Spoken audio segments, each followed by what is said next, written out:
এখানে মোতায়েন ছিল এবং এখান থেকে টমাহক মিসাইল অ্যাটাক করা হয়েছে ওই তিনটে নিউক্লিয়ার সাইট নাতানস এবং ইসফানে অ্যাটাক করেছে 30টা টমাহক ল্যান্ড অ্যাটাক মিসাইল বলে TLAH। তো এটাকে করা হয়েছে এবং এখানে আরাবিয়ান সিতে শুধু সাবমেরিন নেই, মার্কিন যুক্তরাষ্ট্রের ক্যারিয়ার গ্রুপ আছে, তার মানে এয়ারক্রাফট ক্যারিয়ার আছে, ফ্রিগেটস আছে, এই যে যুদ্ধ জাহাজগুলো সমস্ত এই জায়গাটা কিন্তু এখনো আজকেও ঘুরছে। এর মধ্যে আরেকটা আছে, কেন ঘুরছে স্বপন, আমরা সকালে আজ বিভিন্ন জায়গায় আস্তাক বাংলাও আমরা এটাকে ডিসকাস করেছি যে এই পার্সিয়ান গালফের ওপরে ঠিক এই জায়গাটা, এই যে সরু জায়গাটা দেখছো, এই সরু জায়গাটা দিয়ে ইরানের এই দুটো জায়গা যদি আপনি ক্যামেরায় আপনারা যদি দেখাতে পারেন, এইটুকুনি একটু বড় যদি করো, এই ছোট্ট জায়গাটা, এই ছোট্ট জায়গাটা, এইটা হচ্ছে স্ট্রেট অফ হরমুজ, এইটুকুনি জায়গা, এইটুকুনি হরমুজ প্রণালী, হরমুজ প্রণালী। তো প্রত্যেকটা জাহাজ এইখান থেকে ধরুন বাহরান, কাতার, এই বিভিন্ন কুয়েত, এই তেল যে আসছে পার্সিয়ান গালফ থেকে এই জায়গাটা ক্রস করতে হবে যেটা ইরানের দখলে, এটা হচ্ছে স্ট্রেট অফ হরমুজ। তারপর গালফ অফ ওমান এসে তারা আসবে আরব সাগরে, তারপর যেখানে খুশি যে এই জায়গাটাই ইরান যদি ব্লক করে দেয়, কারণ এইখান থেকে যে একটা জাহাজ যাবে সেটা শুধু 3 কিলোমিটার তার উইথ, এইখান থেকে যখন ক্রস করবে তারপর গালফ অফ ওমানে আসবে, তারপর আরব সাগরে আসবে। এই জায়গাটা যদি ব্লক করে দেয় তখন কিন্তু মার্কিন যুক্তরাষ্ট্র যে জাহাজগুলো ঘুরছে তাদের সঙ্গে ফেস টু ফেস নেভির একটা লড়াই হলেও হতে পারে যদি আটকায়। এই ধমকি ইরান আজকে দেয়নি, এই ধমকি ইরান বহু বছর ধরে দিচ্ছে, কোনোদিন এটা আটকায়নি। এটা আটকালে ইরানের থেকে 90% তেল নেয়, যদি এটা ছোট করো আমাদের আরো পূর্ব সাইডে চীন আছে, এই চীনকে তেল ইরান এখান থেকে এই পুরো আরব সাগর হয়ে ইন্ডিয়ান ওশান হয়ে এইখান দিয়ে চায়না ঢোকে। তো চায়নায় তেল পাঠাতে হলে ইরানের 90% তেল কিন্তু চীন কেনে। তো সেই জায়গা যদি বন্ধ হয়ে যায়, চীন সবচেয়ে বড় বন্ধু ইরানের, তো আমার মনে হয় না যে হরমুজে যদি বন্ধ করে তাহলে যে সব তেল যাচ্ছে হচ্ছে আমাদের মার্কিন যুক্তরাষ্ট্র অথবা এই সমস্ত ইউরোপিয়ান কান্ট্রি, এই জায়গাটা সমস্ত যেটা এইখান দিয়ে আবার এই জায়গাটা সুয়েজ দিয়ে বেরিয়ে যাবে, এই গালফ অফ এডেন দিয়ে, সুয়েজ ক্যানেল দিয়ে মেডিটেরিয়ানিয়ানে গেলে এই সমস্ত জায়গা ইউরোপিয়ান কান্ট্রি দেবে। এই জায়গাটাও অলরেডি গালফ অফ এডেনের, এই ইয়েমেন, গালফ অফ এডেনের ওপর ইয়েমেন আছে, এই জায়গাটা আপনি যদি আমার ক্যামেরায় দেখান, এই ইয়েমেনে হুতিরা কিন্তু বলেছে মার্কিন যুক্তরাষ্ট্র এবং ইউরোপের কোনো জাহাজ হলে আমরা উড়িয়ে দেবো। এই জায়গাটা, এটা রেড সি, এই রেড সির নিচে গালফ অফ এডেন, এখানে ইয়েমেন আছে, এখানে হুতিরা তারা কি করে একটা ছোট্ট জাহাজ নিয়ে আসে, তাদের স্পিড হচ্ছে about 60 to 70 kilometre per hour, তারা এসে তারা মোর অফ এ জেহাদ, এসে উড়িয়ে দেবে জাহাজটাকে, ভাঙবে, নিজেও মরবে, জাহাজকে উড়িয়ে দেবে। সো দে আর লাইক আমাদের আল কায়দার মতন, এদিকে আত্মঘাতীর মতন।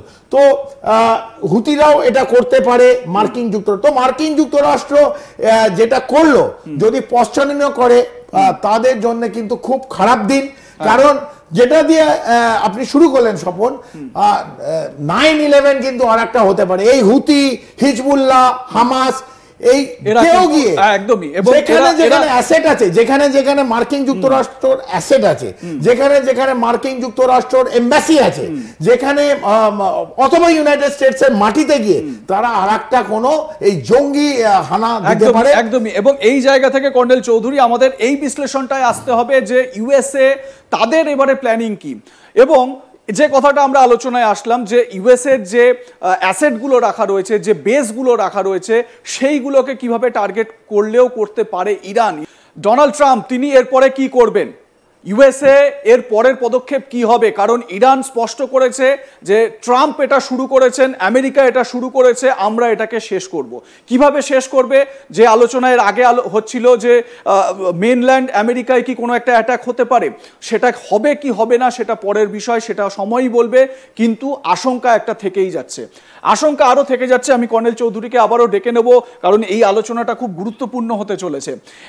এইখানে আপনাদের বেশ কিছু তথ্য আমরা দেখাবো। ইউএস নেভির সাম্প্রতিক যে ডেপ্লয়মেন্টগুলো রয়েছে সেইগুলো, এবং সেগুলো কিভাবে রয়েছে সেটা যদি আপনারা একটু দেখেন, আমি রিকোয়েস্ট করব কর্নেল চৌধুরীকে আমাদের দর্শকদের খুব সহজে যদি একটু বুঝিয়ে দেন যে এই মুহূর্তে সিচুয়েশনটা ঠিক। দেখুন, ইরানের কাছে এখন আমাদের আরব সাগরে এই বিশেষ করে যে মার্কিন যুক্তরাষ্ট্র, আমরা মার্কিন যুক্তরাষ্ট্র নিয়ে করছি, তাদের বিভিন্ন যে সিএজি ক্যারিয়ার গ্রুপ সাবমেরিন, যে বিভিন্ন মাইন প্রতিরক্ষা যে ব্যবস্থা আছে, মাইন রিমুভাল যে শিপগুলো আছে, সেইগুলো কিন্তু আছে, যেখানে ম্যাক্সিমাম আমরা সাবমেরিন দেখতে পারি এখানে।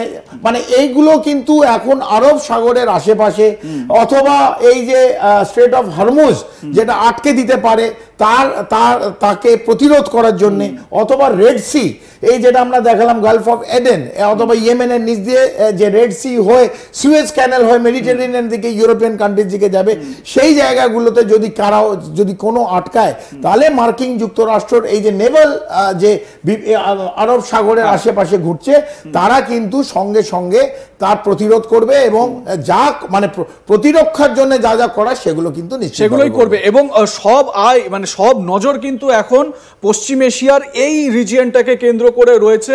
এবং আমরা যে জায়গাটা পয়েন্ট আউট করার চেষ্টা করছি, দেখুন সিএসজি, যেরকম কর্নেল চৌধুরী বললেন যে ক্যারিয়ার স্ট্রাইক গ্রুপ, তারা কিন্তু অ্যাক্টিভ হয়ে রয়েছে। এই যে রেড বিন্দুগুলো আপনারা দেখছেন, এই রেড বিন্দুগুলো হচ্ছে গিয়ে সিএসজিটা তুমি একটু ক্লিয়ার করে বলো। এটা হচ্ছে মেইনলি যে এয়ারক্রাফট ক্যারিয়ার, যেটা আমাদের ক্যারিয়ার ব্যাটল গ্রুপ, আইএনএস বিক্রান্তের মতো আরো ধরো 20টা জাহাজ যায়, একইভাবে হচ্ছে ইজ পার্ট লাইক সিএসজি, যেখান থেকে এয়ারক্রাফট টেক অফ করবে, গিয়ে অ্যাটাক করবে, আবার ফিরে আসবে। এবং এই যে ব্লু পয়েন্ট যেটা দেওয়া রয়েছে, ব্লু পয়েন্ট গুলোতে রয়েছে হচ্ছে সাবমেরিনস। এই যে ব্লু পয়েন্ট, এইটা হচ্ছে সাবমেরিন। ইন্ডিয়া, এগুলো আরাবিয়ান এবং ইন্ডিয়ান ওশানের আশেপাশে রয়েছে, ঘোরাঘুরি করছে এরা। আচ্ছা, এবারে পিঙ্ক যে পয়েন্টটা, সেগুলো হচ্ছে ডেস্ট্রয়ার্স। আমরা স্পেসিফিক ভাবে এগুলো কোথায় কোথায় রয়েছে আরো আপনাদের বলবো, তবে এই গ্রাফিক্সটা একটু বোঝানোর চেষ্টা করছি। ডেস্ট্রয়ার্স রয়েছে। আচ্ছা, এই ডেস্ট্রয়ার্স গুলোর কি কাজ হচ্ছে? ডেস্ট্রয়ার্স হচ্ছে একদম এখান থেকে মিসাইল লঞ্চ করবে, আর মানে যে জায়গাগুলো প্রিসিশন মিসাইল লঞ্চ হবে ডেস্ট্রয়ার্স থেকে, এবং সেই জায়গাগুলোতে টমাহক মিসাইল সাবমেরিন থেকেও লঞ্চ করা যায়, টমাহক মিসাইল এই ডেস্ট্রয়ার্স থেকেও লঞ্চ করা যায়। এবং আশেপাশে যদি কোনো জাহাজ, ইরানের নেভাল বেস কিন্তু কোয়াইট স্ট্রং।